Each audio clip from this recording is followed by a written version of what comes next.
Hi guys, and now we are entering into the section of presenting and analyzing data using statistics, right? So I'm going to just go through one of these slides which will try to summarize what we're trying to do, and then we will jump into the template. All right. So let's first look at what exactly we mean by presenting and analyzing data, right? So some of the things which we can use is something called as the frequency distribution, which I showed you in the first video of the need of statistics, wherein we were able to plot the frequency of different returns happening between a range, right? And that's exactly what is mentioned out here, is to how do you construct a frequency distribution, right?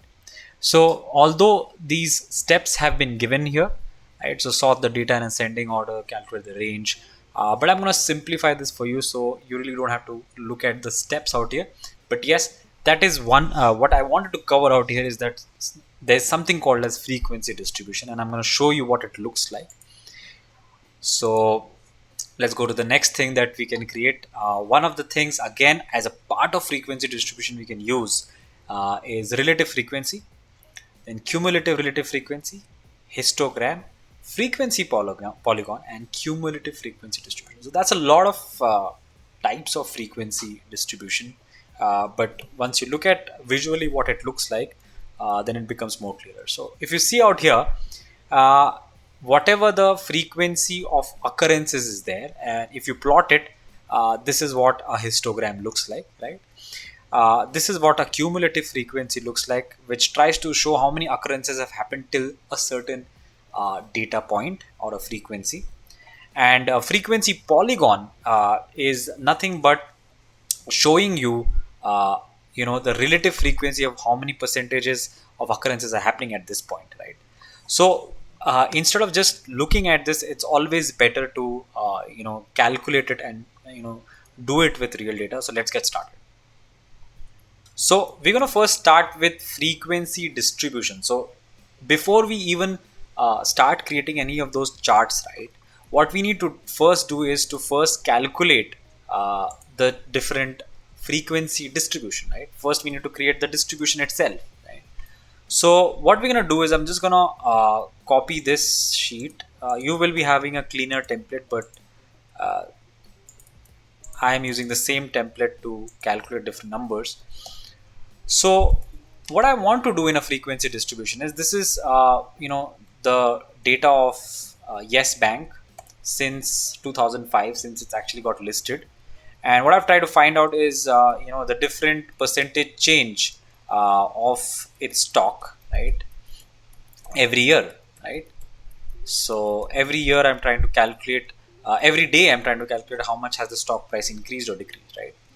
So the first step is to obviously calculate the limit, right? So remember, in the last class I told you that I'm going to teach you this. So this is what is going to happen, right? So because if you actually just look at this percentages, and if you just plot this, it's not going to make much sense, right? I mean, if you just take the percentage change of your data points, and if you just make a chart of this is not making any sense, right? What would make more sense is, since there is so much data points, is to create a range, right? So range of a certain occurrences, right? So I would like to know, for example, that how many times does, let's say, minus 2.47 happen uh, during a period, right? So since every data point in stock market data, especially the percentage change, is unique, you would need a range, right? Because you don't have exact values. So the way to do it is first to find the limit or the range, right? So I'm going to find the upper limit and then the lower limit, right? So upper limit is nothing but just use the max function and select your percentage change entire data. So it shows that the upper limit on the change of the price is 58.0.9. So that's a huge daily change. Imagine your stock being about 1000 and it becomes 2000 rupees in the next day. Okay. Now, I am not normalize this data, just for your information. There might be stock splits, or there might be dividends which are given, right? It might be there might be stock repurchase which have happened, but we are ignoring all of that, and we're just saying that maybe this is the price change, right? Just for the sake of explanation, right? And then find a minimum change, but it might not be very different also, because uh, you know Yes Bank has been a very volatile stock for that matter, right? Especially with the recent corruption charges which have happened, the stock has just plunged. So might not be really untrue also.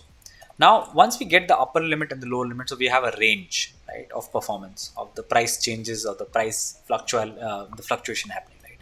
Now, what we do is we create a bin, right? We just call it a bin range because we're just trying to create a range which Excel can use to count the frequencies, right? So the reason of calculating the lower limit and the upper limit is precisely that, right? So we select, let's say, 56% as our low limit, and we add 1% to it. Now, adding 1% or 0.5% depends upon how much of your occurrences are happening with how small differences, right? But you could stick to about 0.5% as a good enough range between two data points, and then drag it all the way up till you have positive 56%. Okay, so we've come too far. Let me delete from here.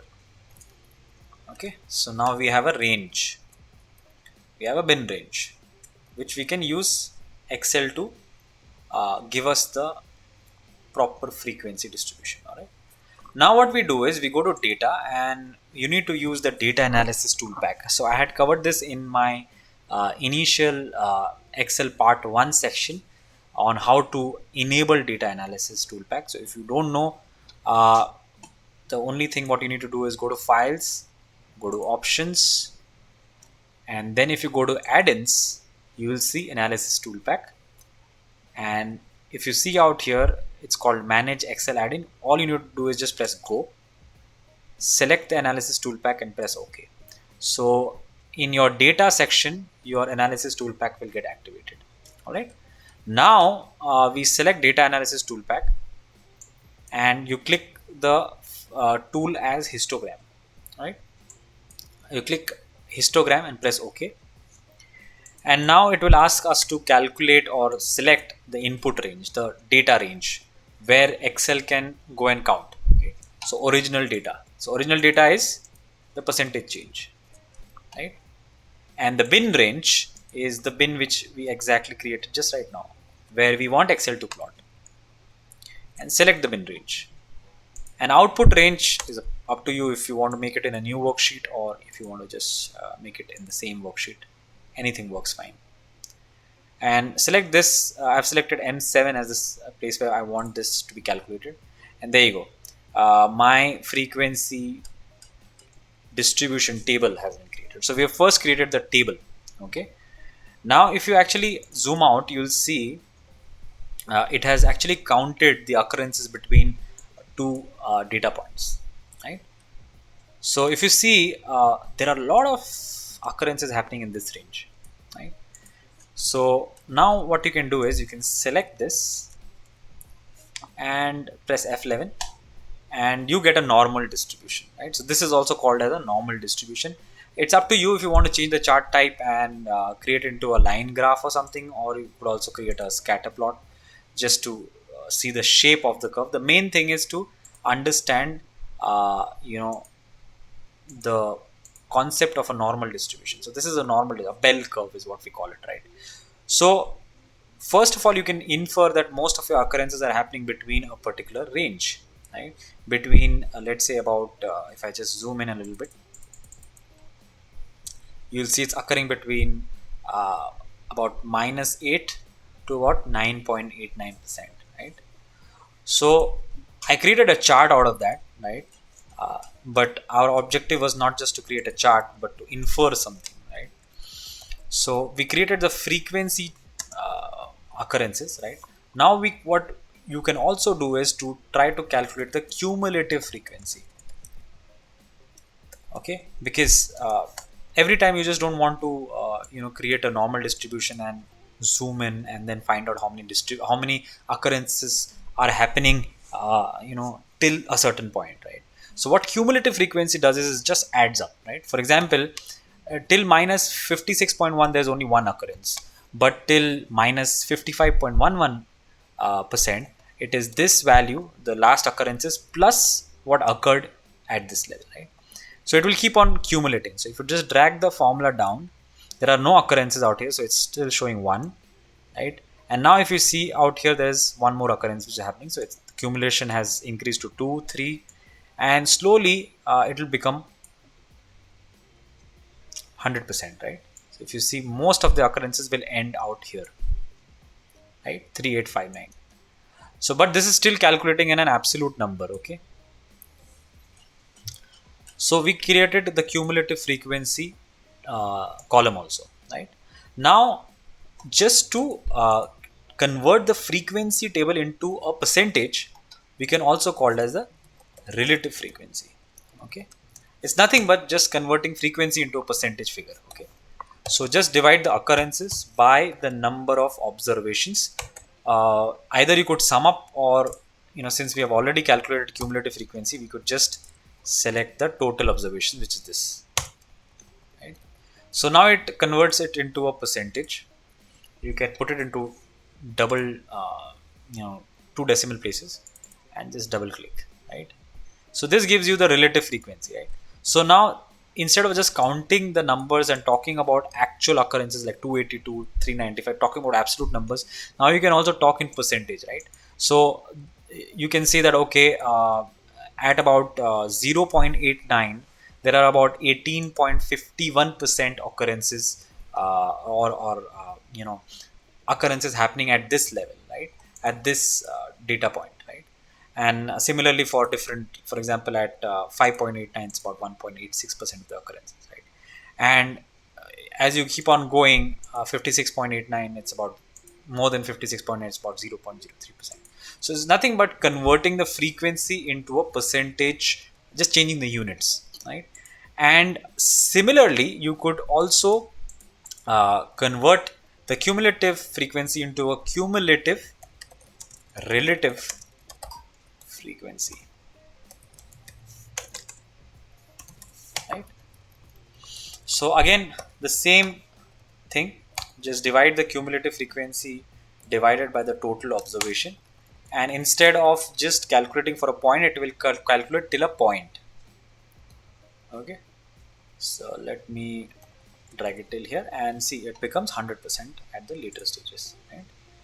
Just increase the decimal places slight, so that it doesn't appear to be just 100% all throughout, right? Now if you created a chart, right, you could select the bin range.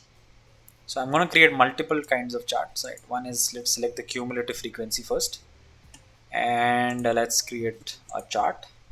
So there you go, that's your cumulative frequency polygon, if you want to call it, right? And let me also plot the relative frequency,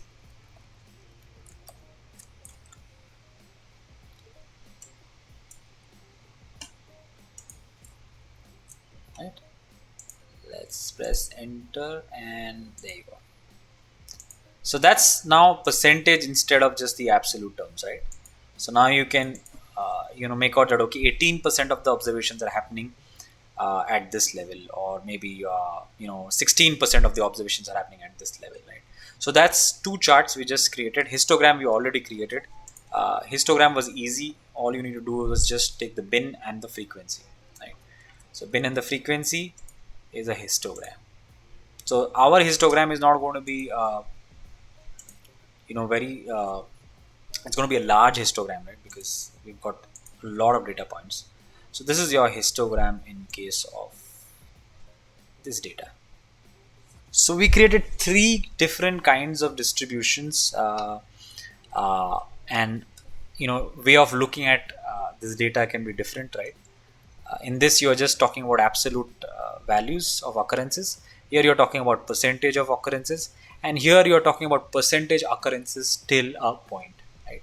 So we discussed 3 ways of analyzing and presenting data. I hope that was helpful, and I will see you in the next lecture.